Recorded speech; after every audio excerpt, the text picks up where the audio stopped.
Great effort by our guys today. It was a four-quarter game that I thought we needed to control the line of scrimmage on both sides of the ball. That was a challenge to the guys on Monday, is to control the line of scrimmage. And the other big thing is not to worry about the results. Don't worry about anything that you can't control, and just focus on the process of winning each day and attacking Monday to get to Tuesday. And I told the guys before the game, I told the guys at the end of the game, do not be a results-based individual. Do not be a results-based program. Be a process-based program and process-based individual. And if you do those things and attack it on a daily basis and stack good days, you get a chance to be really successful on Saturday. So really pleased with the entire football team. It was our best football game of the year, all sides, OD and special teams. For you to do on how this defense played against a pretty good offense. Yeah, it was our best performance. We tackled really well. We surrounded the cup on Puka because he's a phenomenal football player. We just didn't give him a whole lot of daylight in lanes. We disguised a lot of coverages. I thought that were confusing to the guy, to their offense. And then our D-line got after the quarterback. So that's all three phases playing really well. For you to do what you did today, running the football without basically your top two running backs, how impressed were you with that? So pleased with the offensive line, tight ends, fullbacks, because you're right, we didn't have James, didn't really have Jordan. We thought they would be a game-time decision, and Jordan tried to play, couldn't do it. James couldn't get through warm-ups, and we always say the next man up, and we've talked a lot about the depth we have at running back, and so pleased with Harry, Tyler, Joe, and then obviously we use Skyler quite a bit more. Coach, can you talk about Skyler, please, the job he did today? He was great. You know, I tell everybody all the time, I love the kid because he's such a competitor. He's a winner, and whatever he's asked to do, he'll do. In this game, he was asked to run the ball a little bit more. We ran a lot of option, and we thought we had some advantages running the option game, and he made a couple of big plays with his feet early and then pitching the ball. But a great job by Coach Mess and the offensive staff designing the schemes. What made you so effective against Carter Stanley today? For starters, I have a great appreciation for Carter Stanley. I think he's a tremendous football player. He's a great competitor. I visited with him just briefly after the game, told him how good a player I think he is. But I just think we confused him a few times with some coverage looks. The interception that DeQuan had, that was a look we hadn't shown this year. And then we did a good job of putting pressure on him. You know, we just stayed relentless after the quarterback. Do you have any sort of update on AJ? I noticed he was on crutches. Yeah, we think it's an ankle sprain. We don't believe it's a fracture, but obviously it's really early in the process.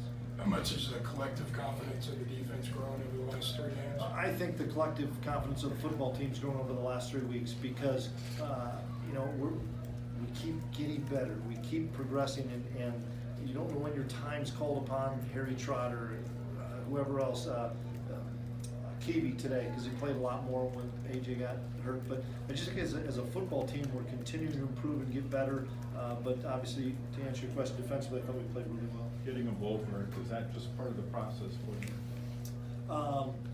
Now that you say that, yeah, I mean it's a step in the right direction. We have a lot of games left, and we're not going to worry about the results. We're just going to attack this week with Texas, and we're going to have another tough game on the road. But we'll just try to hit Monday and be as good as we can on Monday. You're so locked into running the game. I'm curious if you had any consciousness of the atmosphere at all before the game. You know, that's a good question. I know that we had a great showing by Kansas State fans. Kansas State fans came out in droves. They were the loudest crew, in my opinion, just because that's what I was listening to.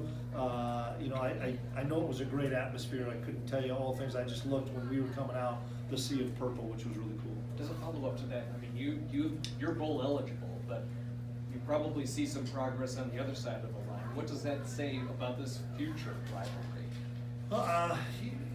They're a good football team, and I told Les that before the game that they're doing some really good things, especially offensively. And I thought they played well. They took some of our deep shots away on defense. It's a healthy rivalry because both teams have gotten better, and both teams I think are they're gonna win some games still in this league, and have a tremendous amount of respect for Les.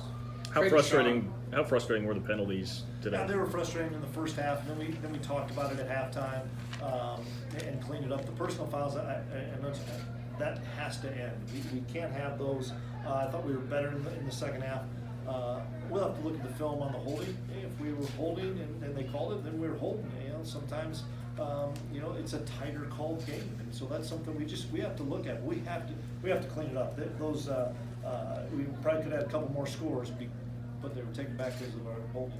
Trey Deshawn, 2 sacks. Is that as impactful as you've seen him be up front this year, particularly as part of the pass rush? Well, he's a disruptive guy, and he's a Kansas kid. This game's really important to him as a senior, and appreciated his leadership. He was one of the guys that talked before the game, and when Trey talks, people listen. But he's a disruptive, dominant football player that played at a really high level today. It's the second straight game that you guys have come out of the third quarter and really done a good job. How pleased were you with the team's ability to do that again today? Yeah, well, we had some good drives in the third quarter. You know, we take it nine plays and 75 yards to start. That was huge. When we deferred and were able to get stopped and go up 7-0 right away, and then to start the second half with a big drive, and then we flipped the field with some. Those are turnovers in my mind. When they're going for it on fourth down and they don't make it, those are big time turnovers, and we were able to capitalize.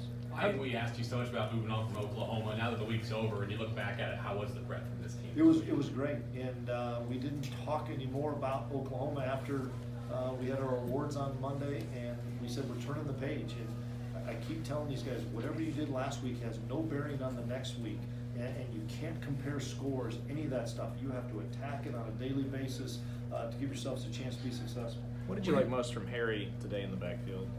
I thought his vision was much better than it's been, but I also attribute that to the fact that he took all the reps with the ones all week because James and Jordan didn't take many reps. So when he had all those reps, I think he saw the things a lot better, and he was running through some arm tackles. And the thing that doesn't probably get mentioned, guys, is for I don't know how many weeks we didn't turn the football. When you don't turn the football over, you hold it for 38 minutes, you rush for 300 yards, typically good things are going to happen. What did you like about the option with some of your personnel groupings?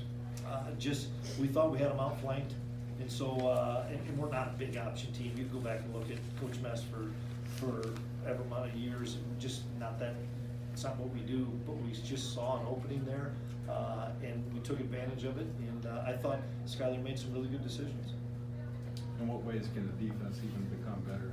We have to get better, for starters, the penalties, continue to work on tackling. We probably missed a few tackles, continue to work on our landmarks and drops and coverage. I mean, we know, that's the one thing we talk about, we can continue to get better as a football team. How concerned were you with their big play potential other than Kuta? No, really concerned, because that's the thing about it, they've been getting a 60, 70-yard pass and multiple ones against everybody. And you can't just fear and say, I'm going to play soft all day, but it was something that we made a conscious effort of. I thought Denzel Goolsby roaming the middle of the field, he may not have made a ton of plays, but he took a lot of things away because Denzel's just such a smart player. Time for one more? How have you seen Skyler mature? He came off such a great game against Oklahoma and then comes here in the big rivalry game.